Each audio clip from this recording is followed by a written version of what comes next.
Okay, in this districting video, we're going to talk about a new model or a different model for districting.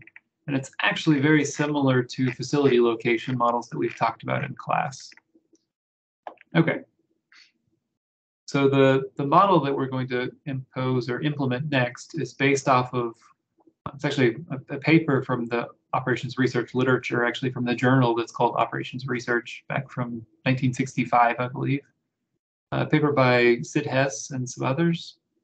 So in their particular IP model, they defined a variable xij, and it's a little different than before. It equals 1 if vertex I is assigned to the district that's centered at vertex j. So previously, j represented a district number. We had district 1, district 2, district 3, and so on. Now we don't have district numbers, we have districts that are rooted in a particular node. So some of these nodes will be the centers or roots of districts, and some of them won't be. And that's basically captured by the particular case of this variable, xjj.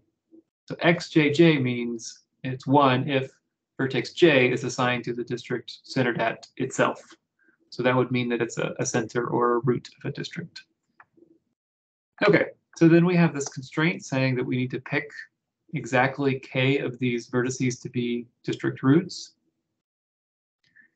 Every one of these vertices or counties I should be assigned to precisely one district center j. We also require those kind of population balance constraints. So if you're looking at a particular node j, and we choose it to be a district center, that would correspond to that xjj variable equaling 1. And if that's the case, this right-hand side becomes u, and this left-hand side becomes l. And so then it says that the total population assigned to that district centered at node j would be between l and u. Otherwise, if node j is not selected as a district center, then that means that xjj equals 0.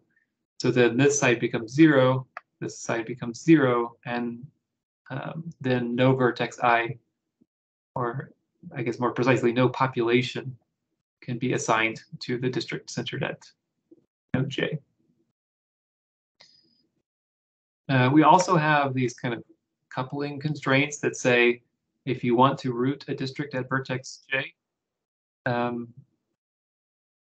if more specifically, if you don't root a district at vertex j, then none of the other vertices I can be assigned to it. Okay. Then in our, so that's just the constraints. So the constraints just impose essentially that you partition these vertices into your k districts, and that population balance constraints are satisfied. So there's no contiguity constraints yet. And then the objective function is related to compactness. And the particular compactness objective that Sid Hess and others chose back in the 60s it's based off of this idea of, in physics, of the moment of inertia of a physical body. And maybe I can pull up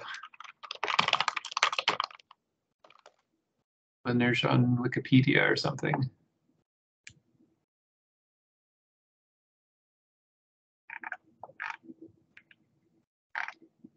Let me find a good picture here.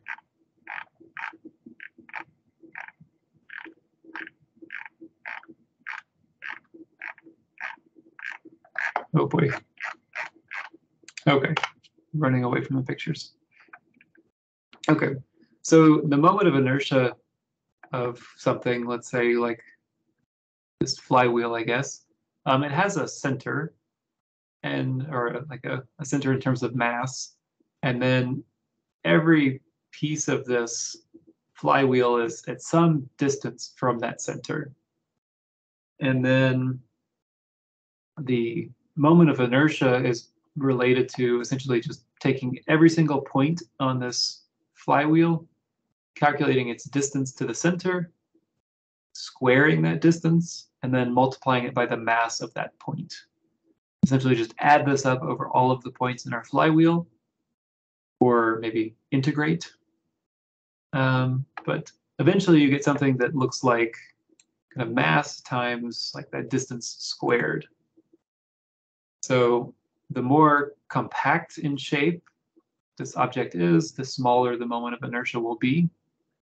So I guess the physics analogy from ice skating is that if you pull your arms in, you'll have a smaller moment of inertia, you can spin more quickly, and that would also kind of correspond to a more compact district. So that's the idea. So the xjj variable is capturing what's the center of your district, and then these xij's are kind of assigning counties to that center. And the way that they're penalizing the objective in terms of that moment of inertia is not the mass of the county, but the population of the county.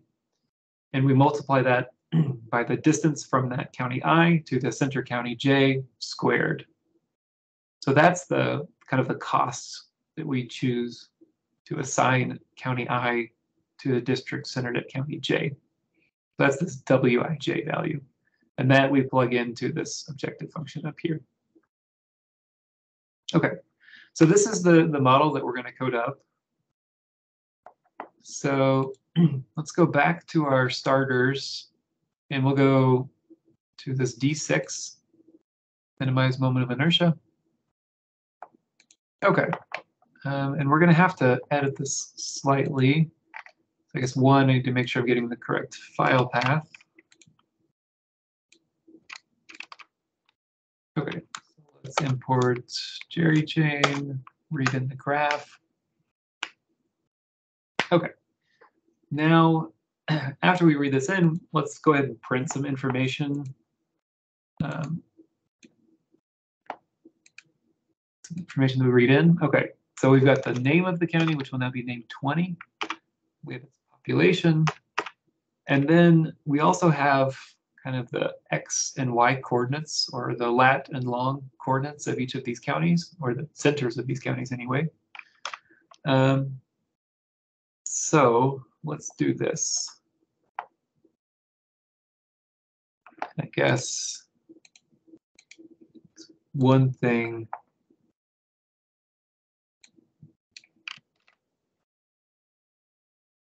I need to fix this. Okay, so the population is going to be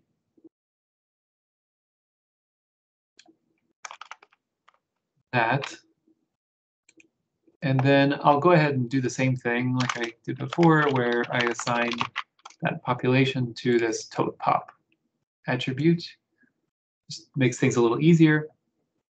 And then likewise, I will refer to the lat and long coordinates.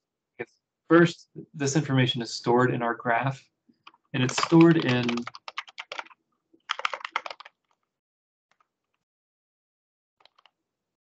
here. So let's see. Okay, so the longitude of this county is stored here. And the latitude point, I think, should be that. Okay. And I don't know if we want to keep referring to this, or if it would, again, be helpful to have a short form of this. I'll go ahead and do the short form. Okay, so the longitude is kind of like the x coordinate. So I'm going to call this like the centroid in the x coordinate is this longitude. And then I'll do the same thing for the latitude, and that'll be like the y coordinate.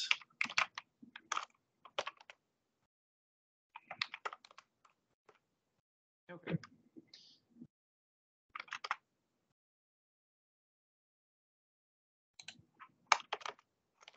The longitude, the county center.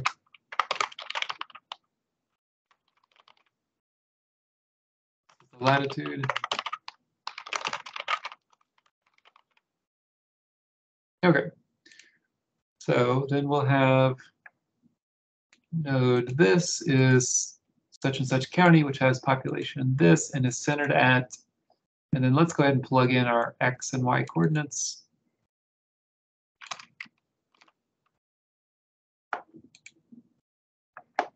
So I'll plug in the X coordinate first,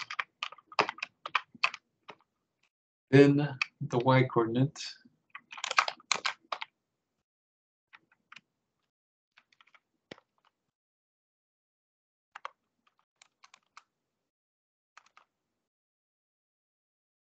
Okay, so this is kind of long, but okay, so I want to print the longitude and latitude. I'm going to put them in parentheses.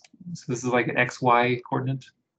So I open parentheses, X coordinate, comma, Y coordinate, close parentheses. So let's see if this works. Okay, it doesn't like I. Where did I use I? Here. This should be node. Okay. So now I have the latitude and longitude of all of these counties. So this will be important when I want to start talking about the distances between these counties. Okay. So let's see, Payne County. Where's Payne County? That was 42. There's the latitude and longitude for the centroid of Payne County. Okay.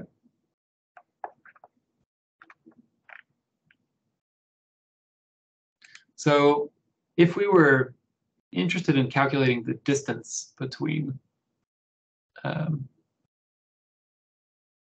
Payne County and, let's say, Oklahoma County, we can use a Python library for this.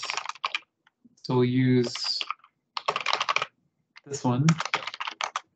And we want the geodesic distance. This is kind of like the shortest path across the globe. That's the distance we're looking for.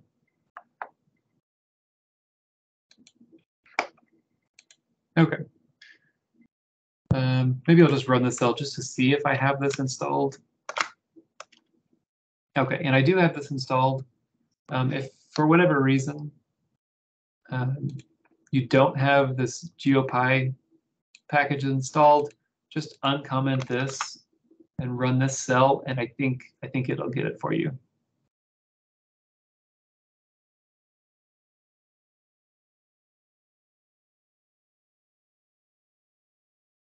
Okay, but mine's already installed, so I don't need to do that. Okay, so I'm gonna, just to make this a little clearer, I'm gonna go ahead and kind of write out what are the longitude and latitude. Okay. So I'll put in the Payne County. I want to refer to node 42, and I want to refer to CY and CX.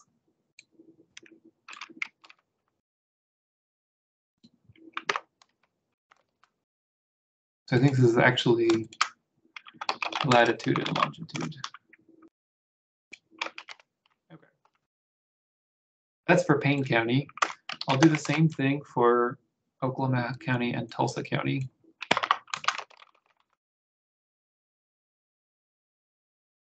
Let's see, so which one is Tulsa? Tulsa is 34.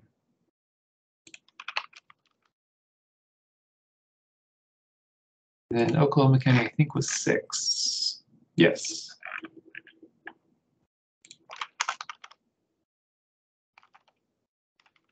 Okay. So I think I'll just run that just to see if it throws an error. No, okay. So let's print the distances.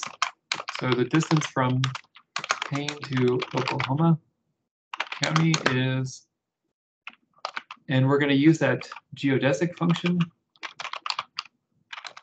from Payne to Oklahoma, and then we'll do dot miles.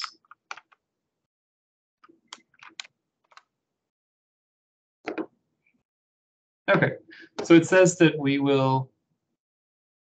it takes 43 miles from the centroid of Payne County to the centroid of Oklahoma County. I think that's pretty reasonable. Now, of course, this is not like road distance, actual travel distance that you would have to take if you were driving there, but just kind of a straight line across the globe is the distance that this returns. Okay, so I could do the same thing for other pairs. So if I was going from Oklahoma County to Tulsa County, let's see what that would be.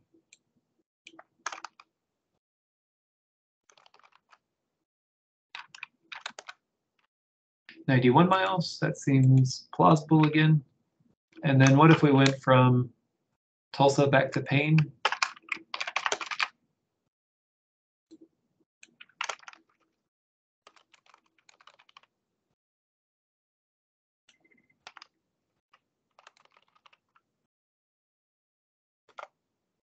Okay, 57, 58 miles. Okay, so these, it seems like it seems plausible. I think we're doing this right. Okay. So ultimately in our objective function, the coefficients are going to be the population of the county times the distance between two counties squared. And so it's going to be helpful to have the distance between every pair of counties. So I'm going to define a distance dictionary. And maybe I'll just say for every pair of counties I and j, we'll map that to some distance. So right now I'll just put in a dummy value of 0. This will be for all I and g dot nodes and for all j and g dot nodes. Then I'll loop over all values for I and j.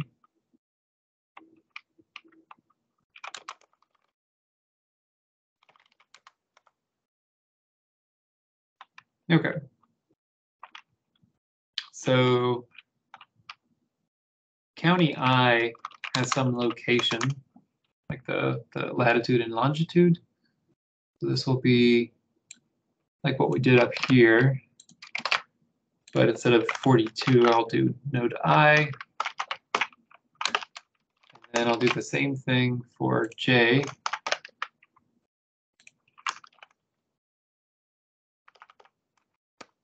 Then in my distance dictionary, I'll store that the distance from I to j is, I'll use that geodesic function, I to location j dot, run that, takes maybe a second. So it did all 77 squared distance calculations right there. Okay, and let's confirm that the Payne County to Oklahoma County distance is like what we had up here. So that's the distance. Let's see. To Oklahoma County is that distance from node 42 to node 6. Okay, it says 43.618 miles, just like above. All right. So now that we've got our distance parameters all set up, let's see if we can run this. And I guess, again, we're going to have to increase this to a 2% deviation for this to be feasible. Well, actually, we might be able to get away with this. No, we can't. Okay.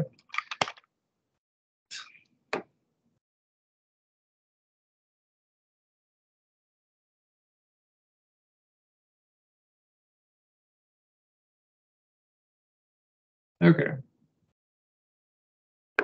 So we've got K, L, and U. That all seems fine. Maybe let's just double check this. That looks right. Okay, so we need to create our model object.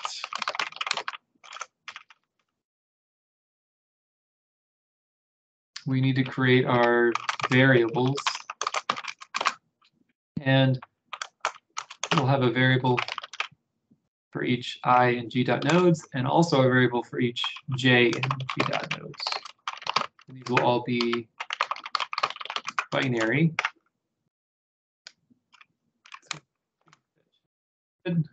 Yep. Okay. So now we set our objective, which is going to be kind of crazy, but I'll put in the easy stuff first. We're minimizing, and we're minimizing, a sum, and that sum is going to be some coefficient times xij, and that's going to be summed over all I and G dot nodes and all J and G dot nodes. So now we just need to fill in what is that coefficient, and that's going to be the distance from I to J squared. But if you'll remember in Python, I can't just do this. I can't do distance caret 2. That actually means something different in Python than squared. So maybe just to make this easy, I'll just say distance times distance times the population. This is kind of the mass in our moment of inertia analogy. So that is G dot nodes I total pop. Okay, try that. Cool. Okay, so now we'll add our constraints. So our first constraint said that each node I needs to be assigned to exactly one other node J, potentially itself. So, oops. Multiple constraints. We'll be saying that it equals 1 for all I and G dot nodes. And so here we'll add up all of the xij's for all values of J.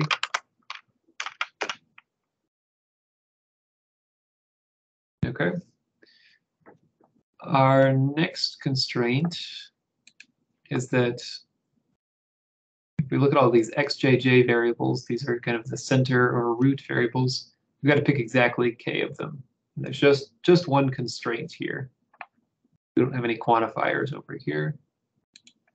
So in.add constraint. So no s here. Do our sum over all the xjj's, and it should end up equaling k.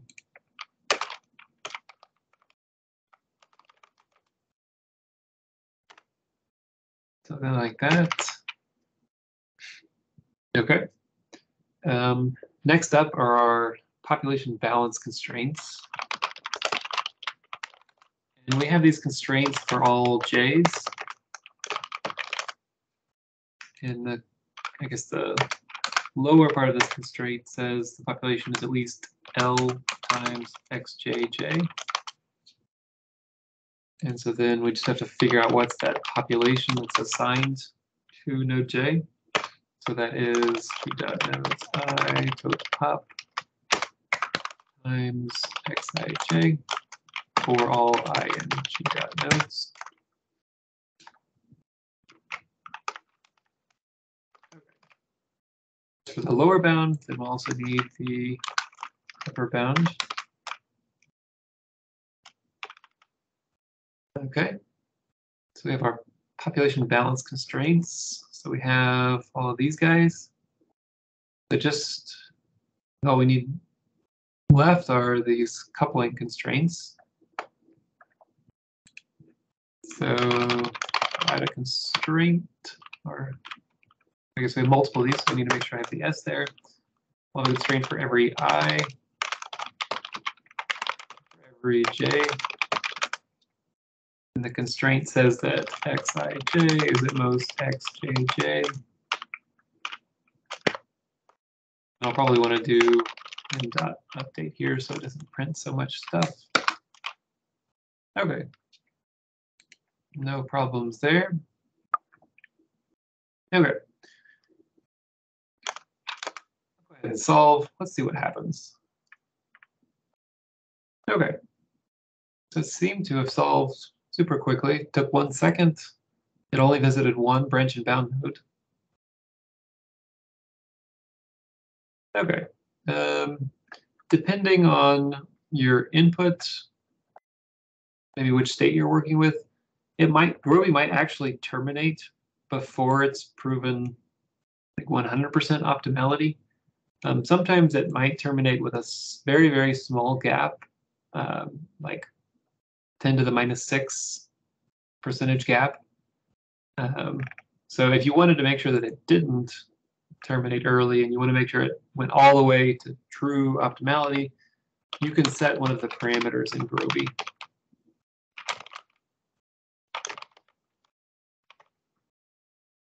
So m.params for parameters, and we want to set this gap between the kind of the best feasible solution and the best bound. We want them to be exactly equal, so there should be 0% difference between them. So resolve, well, it's kind of inside of this Groby model object, it kept the solve status. It didn't change the model in any way, so it just returned what it had before. Okay. So we can print the objective value.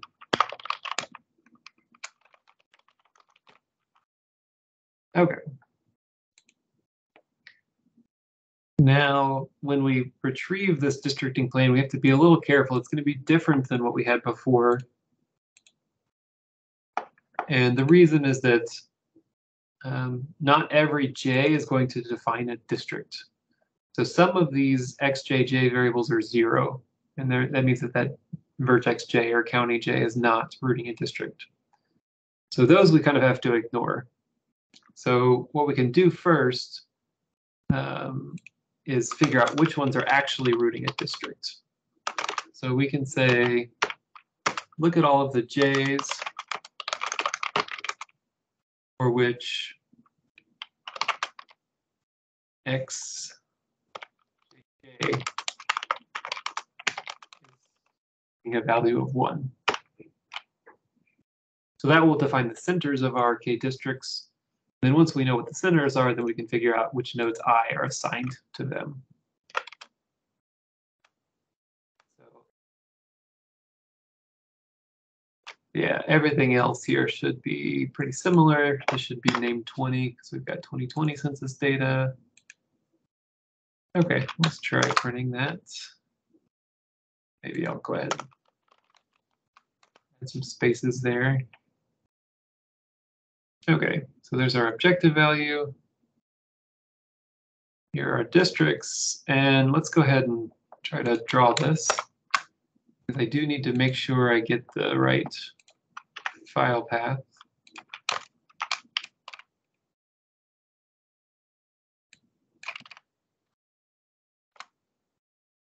And I'm going to go ahead and also copy the map code. Use the new stuff for 2020 census. Okay, so it doesn't like something here. Let's see. Oh, I see. So it doesn't like this line of the code, I believe.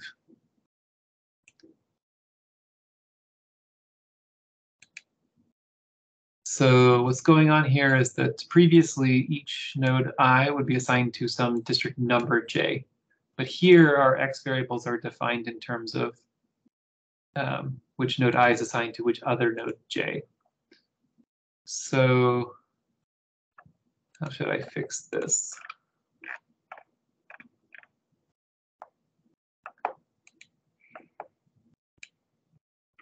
Let's see, one thing I can do, maybe I'll just map every node I to nothing.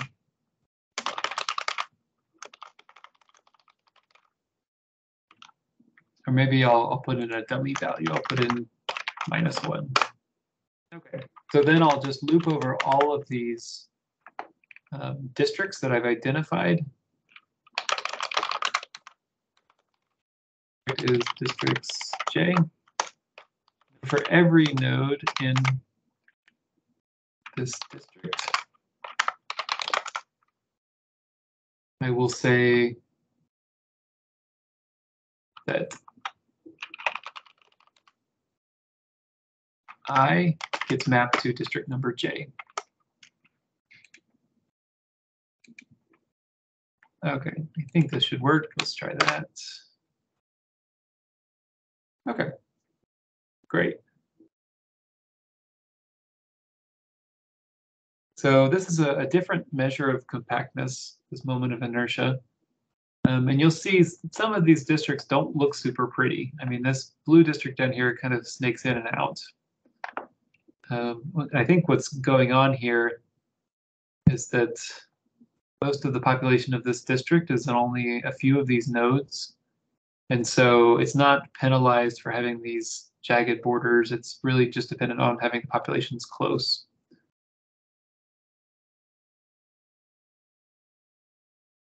Okay.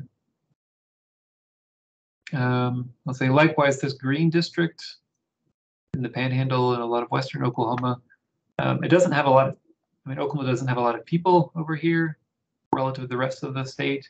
And so if you're looking at that moment of inertia objective, maybe the distances or the distances squared, that part of the objective coefficients might be quite large, but the populations themselves are quite small.